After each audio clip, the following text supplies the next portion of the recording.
상상해보세요. 여러분은 화산이 폭발하는 것을 보고 있어요. 그 자체로 무서운 광경이죠. 하지만 갑자기 불길한 밝은 섬광이 화산 위의 하늘을 밝게 비추는 것이 보입니다.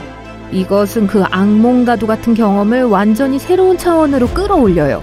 한 가지 원인은 밀도가 높은 화산재 입자들이 땅 위에서 그리 높지 않은 곳에서 서로 마찰할 때 발생하는 정전기 때문이에요.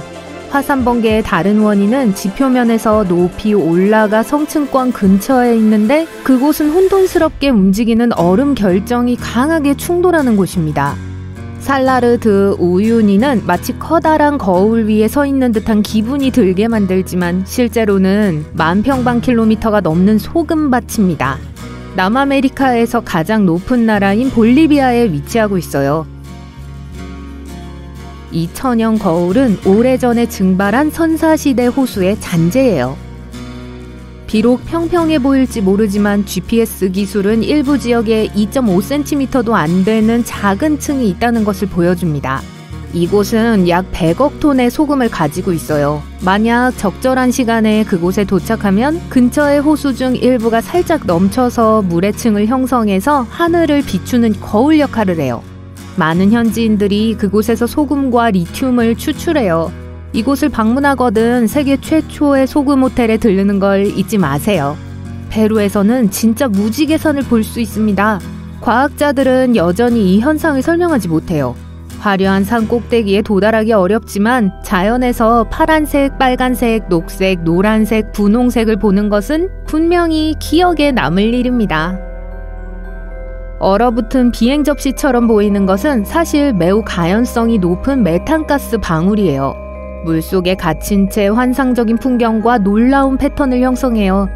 캐나다 알버타의 아브라함 호수 같은 북부 호수에서 흔히 발생하는 이 방울들은 죽은 동물, 나뭇잎, 식물들이 물에 가라앉아 박테리아에 의해 분해될 때 나타납니다. 이 박테리아는 나중에 메탄가스를 배출해요. 와, 여기까지 냄새가 나는 것 같네요. 2018년 3월 말, 동유럽에서는 으스스하면서도 아름다운 사건이 목격됐어요. 스키를 즐기던 사람들은 붉은색 하늘 아래 주황색 비탈을 미끄러져 내려갔어요. 어리둥절하면서도 흥분한 사람들은 이 경험을 화성을 걷거나 모래 언덕을 스키를 타고 내려오는 것 같았다고 묘사했습니다. 이 현상이 비록 신비로워 보이긴 하지만 실망스러울 정도로 간단한 설명이 있어요. 이런 특이한 풍경의 원인은 사하라 사막에서 온 강력한 모래 폭풍이었어요. 이 폭풍은 먼지, 모래, 꽃가루 입자를 싣고 와서 눈을 주황색으로 물들였습니다. 그것은 일회성 자연현상이 아니에요. 기상학자들은 적어도 5년에 한 번 주황색 눈이 동유럽의 땅을 덮는다고 말합니다. 그런데 오렌지색 눈은 먹지 마세요. 2018년 2월 20일과 21일, 미국 북동부 지역의 사람들은 최근 기상이변 중 가장 특이한 것을 경험했어요. 폭염이었어요. 네, 2월에요. 사실 그것은 1800년대의 공식적인 기상 기록이 시작된 이래 가장 놀라운 겨울 폭염이었습니다. 예를 들어 메인주의 프라이버그에서는 기온이 21도까지 올라가서 사람들이 코트를 벗었어요. 매사추세츠의 피츠버그에서 바깥 온도가 27도까지 오른 것을 보고 어리둥절한 사람들이 샌들을 신었습니다. 기온이 28도에 달했던 펜실베니아주 해리스버그와 온도계가 25도를 기록한 메인주 웰스에서도 같은 일이 벌어졌어요. 약 11,000년 전 도시나 금속 도구가 전혀 없었던 오늘날의 터키에서 믿을 수 없을 정도로 숙련된 장인들이 괴베클리 테페를 완성했습니다. 어떻게 그 사람들이 티라노사우루스 렉스보다 3배나 무거운 석회암 덩어리를 파내고 옮길 수 있었는지와 그것이 무엇을 상징하는지는 아직 알려지지 않았어요. 미국 와이오밍에 있는 데블스 타워에 대한 놀라운 사실은 과학자들이 애초에 어떻게 그것이 존재하게 되었는지 설명할 수 없다는 것입니다. 264m 높이의 암석 덩어리는 벽이 너무 가팔라서 거의 수직에 가까워요. 게다가 와이오밍의 평야에 솟아 있어요. 주변 몇 킬로미터 내에 이런 것은 전혀 없어요. 그렇다면 어떻게 이렇게 평평한 지역에서 갑자기 높은 것이 생겨날 수 있었을까요? 많은 이론들이 있지만 아무도 아직 답을 모릅니다.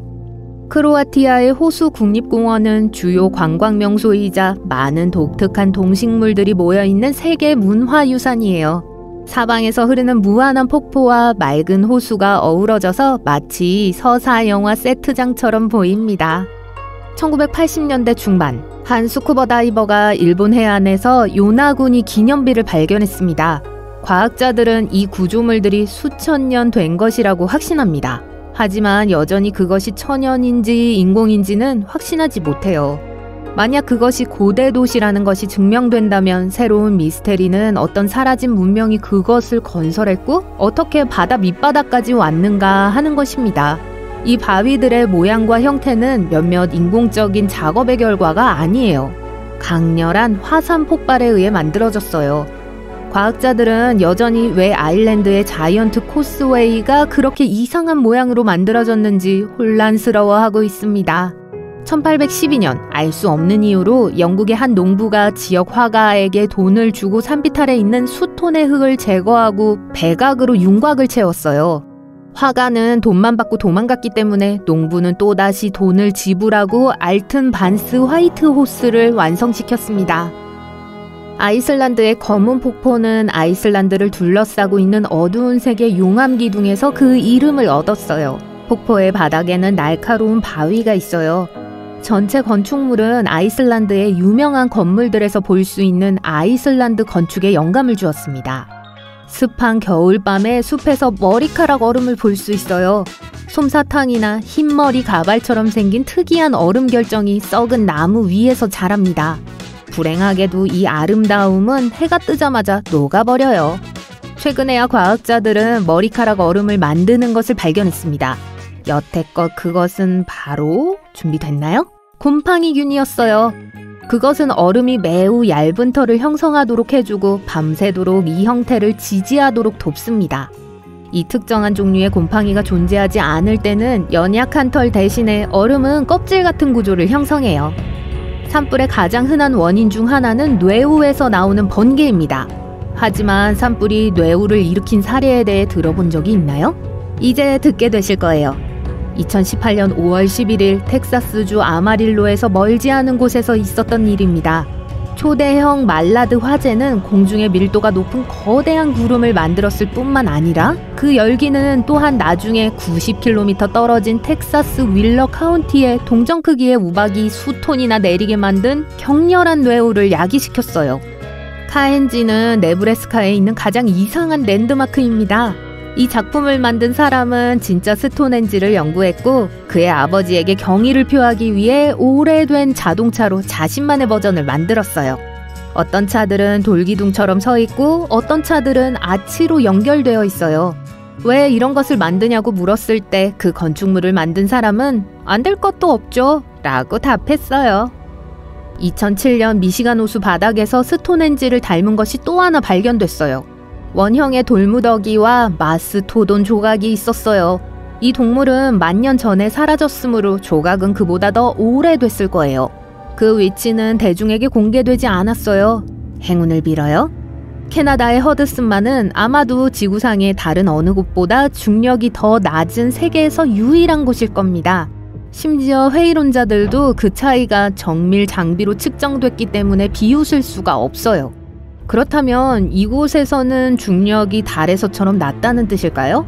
불행히도 아니면 다행일까요? 그 차이는 미미해요. 정확한 값은 0.005% 또는 200분의 1%예요. 아무리 애써도 느낄 수 없겠지만 존재하는 건 사실이에요. 과학자들은 이 변칙이 존재하는 이유가 약 10,000년 전에 이 지역을 덮고 있던 빙상 때문이라고 말합니다. 빙상이 암석을 너무 많이 압축해서 아직도 완전히 회복하지 못했고 허드슨만의 중력장을 이동시켰어요. 하지만 미래의 언젠가 이 지역에서도 중력이 정상으로 돌아올 거예요. 2010년 화석화된 물고기가 나일강 서쪽 400km 지점에서 발견됐어요. 사하라 사막에서 말이죠. 이 우연한 발견으로 과학자들은 현재 사하라 사막에 바다가 있었을지도 모른다고 믿게 되었고 그래서 그 지역에 대한 지질 조사를 실시했습니다. 그리고 예상치 못한 결과를 얻었어요.